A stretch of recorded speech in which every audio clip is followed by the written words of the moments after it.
ಅಣ್ಣ ಒಂದ್ ಪ್ಲೇಟ್ ಪಾನಿಪುರಿ ಕೊಡೋಣ. ಒಂದ್ ನಿಮಿಷ ಅಣ್ಣ ಕೊಟ್ಟೆ.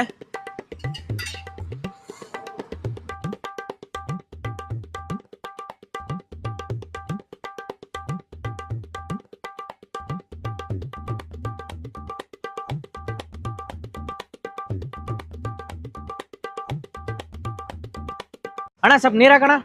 ನೀರಾ? ಒಂದ್ ನಿಮಿಷ.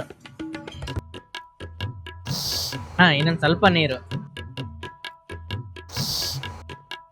ಅಣ್ಣ ಇನ್ನೊಂದ್ ಸ್ವಲ್ಪ ನೀರು. ಅಣ್ಣ ನೀರಣ್ಣ. ಅಣ್ಣ ನೀರಣ್ಣ. ಅಣ್ಣ ನೀರ್. ಎಷ್ಟು ಸೂಪರ್ ಆಗೈತಣ್ಣ. ಇನ್ನೊಂದ್ ಸ್ವಲ್ಪ ನೀರ್ ಹಾಕಣ. ನೀರ್. ಲೇ ಬೇವರ್ಸಿ ಮುಂಡೆ ಮಗನೇ, ನಿನ್ ನೀರ್ ಹಾಕಿ ಎಲ್ಲಾ ಖಾಲಿ ಆಗೈತಿ. ನಾನೇ ಬಂಡಿ ಮುಚ್ಚಂದ್ ಓದ್ತೀನಿ. ಓದ್ತಿಲ್ಲ ಸುಮ್ನೆ ಆಯ್ತು ಬಿಡು. ಬೇಡ ಹೋಗ.